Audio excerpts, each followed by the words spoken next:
Good morning, dear students. Today you will learn Prose Unit 2, 3 questions. 3 questions. A king has 3 questions and he is seeking answers to them. What are the questions? Does the king get what he wants? Read to find out. The thought came to a certain king that he would never fail if he knew 3 things. First one, what is the right time to begin something? Second one, who should a king listen to? Third one, what is the most important thing for a king to do? There was a king and a thought came to his mind. What was the thought? The thought that came to the king was that he would never fail if he knew 3 things. What are the 3 things? What is the right time to begin something? Who should a king listen to? And what is the most important thing for a king to do? The king therefore sent messengers throughout his kingdom, promising a large sum to anyone who would answer these 3 questions. Many wise men came to the king, but they all answered his questions differently. What did the king do? The king sent messengers throughout his kingdom to get answers to his questions. He promised them a large sum. Many wise men came to the king, but they all answered differently. Come to the second paragraph. In reply to the first question, some said the king must prepare a timetable and then follow it strictly. He should follow the timetable strictly. Others said that it was impossible to decide in advance the right time for doing something. The king should do whatever seemed necessary at that time. Yet others said that the king needed a council of wise men, council of ministers, who would help him act at the proper time. But then others said that there were some things which could be urgent. These things could not wait for the decision of the council. In order to decide the right time for doing something, it is necessary to look into the future, and only magicians could do that. So the king therefore would have to go to magicians. In their answers to the second question, some said that the people most necessary to the king were his counselors. Others said priests. A few others chose doctors, and yet others said that his soldiers were the most necessary. To the third question, some said attack, others chose fight, and yet others religious worship. As the answers to his questions were so different, the king was not satisfied. All of them answered differently, so the king was not happy. He decided to seek the advice of a certain hermit who was widely known for his wisdom. Come to the third para. The king put on ordinary clothes and went to meet the hermit. Before he reached the hermit's hut, the king left his horse with his bodyguard and went alone. What did the king do? The king put on ordinary clothes and he went to meet the hermit. Before he reached the hermit's hut, what did he do? The king left his horse with his bodyguard and he went alone to the hermit's hut. As the king came near the hermit's hut, he saw the hermit digging the ground in front of his hut. What was the hermit doing? The hermit was digging the ground in front of his hut. He greeted the king. The hermit greeted the king, wished the king, and continued digging. The king went up to the hermit, came near the hermit, and said, I have come to you, wise hermit, to ask you to answer 3 questions. And he repeated the questions. The king came near the hermit and said, I have come to you, wise hermit, to ask you to answer 3 questions. And the king repeated the question. The hermit listened to the king, but did not speak. The hermit did not say anything. You are tired, said the king. Let me take the spade and work in your place. Thanks, said the hermit, giving the king his spade. The hermit, listened to the king, listened all the 3 questions, and then did not say anything.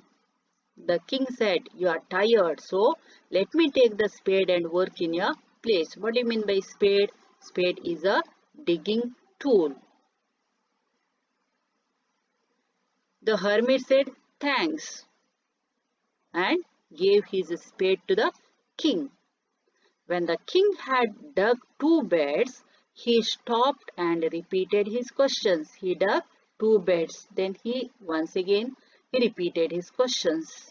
The hermit gave no answer. 1 hour passed, then another.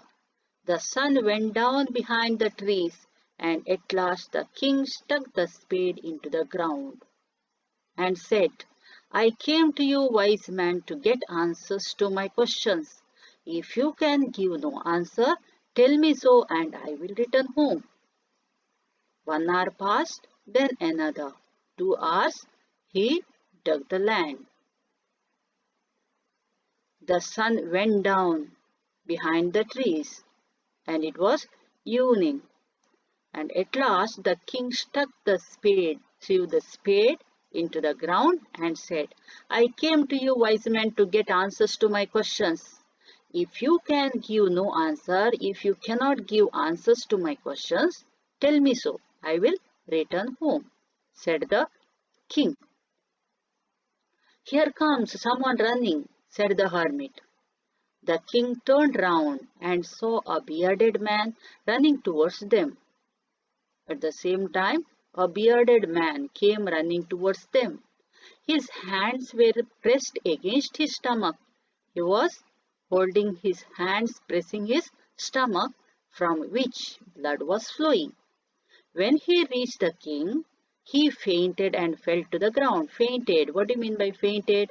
Become unconscious. When the bearded man reached the king, he fainted and fell to the ground. The king and the hermit removed the man's clothing and found a large wound in his stomach. The king washed and covered it with his handkerchief, but the blood would not stop flowing. The king redressed the wound until at last the bleeding stopped. How did the king and hermit treat the wounded man? The king and the hermit removed the man's clothing and found a large wound in his stomach. So the king washed and covered that wound with his handkerchief, but the blood would not stop flowing. So what did the king do? The king redressed the wound until at last the bleeding stopped. Come to the 6th paragraph.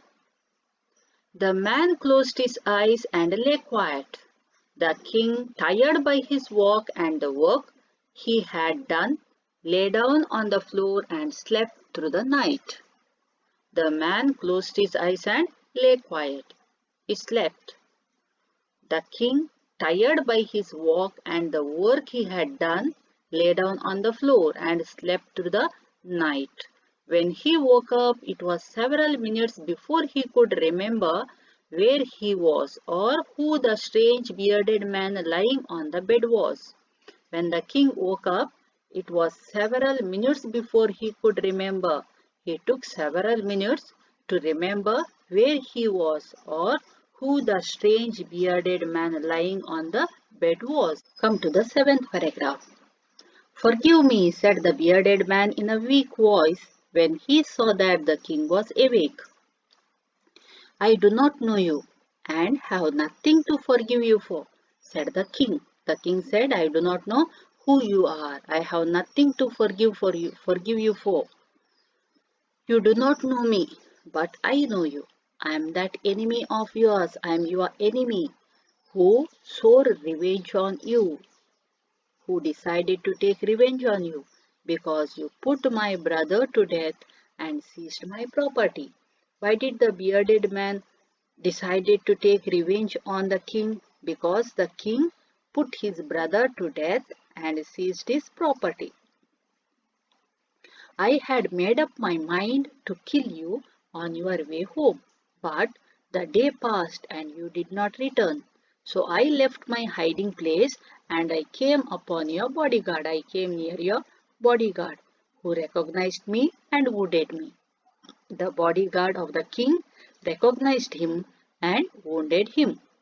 I escaped from him, but I should have died if you had not dressed my wounds. I wished to kill you. I decided to kill you, and you have saved my life. Now, if I live, I will serve you as your most faithful servant. The king was very happy to have made peace with his enemy so easily and to have won him over as a friend. He not only forgave him, but also promised to give back the man his property. The king felt very happy because he could make peace with his enemy so easily, and the enemy became his friend. So he forgave him and he promised him to give back his property. Leaving the wounded man, the king went out of the hut and looked round for the hermit. The king went up to the hermit, came near the hermit, and said, "For the last time, I beg you to answer my questions, wise man." He said, "For the last time, I beg you, I request you to answer my questions, wise man." What did the wise man say? "You have already been answered," said the hermit. "How have I been answered? What do you mean?" asked the king. "Do you not see?" replied the hermit. "If you had not pitied my weakness yesterday and had not dug these beds for me, you would have gone away." The hermit said that if you had not pitied my weakness, if you had not showed pity on me yesterday and had not dug these beds for me, you would have gone away. Then that man would have attacked you. So the most important time was when you were digging the beds. And I was the most important man, and to do me good was your most important business. Later, when the man ran to us, the most important time was when you were caring for him, because if you had not dressed his wounds, he would have died without having made peace with you. So, he was the most important man, and what you did for him was your most important business, your most important work. Come to the 10th paragraph. Remember then, there is only one time that is important, and that time is now. It is the most important time because it is the only time we have any power to act. Now is the most important time because it is the only time we have any power to act. Now we can do something good for others. We do not know whether we are there in this world next moment or no. So now is the most important time. The most necessary person is the person you are with at a particular moment. The most necessary person is the person with whom you are now. The most important business is to do that person good because we are sent into this world for that purpose alone. Thank you, children.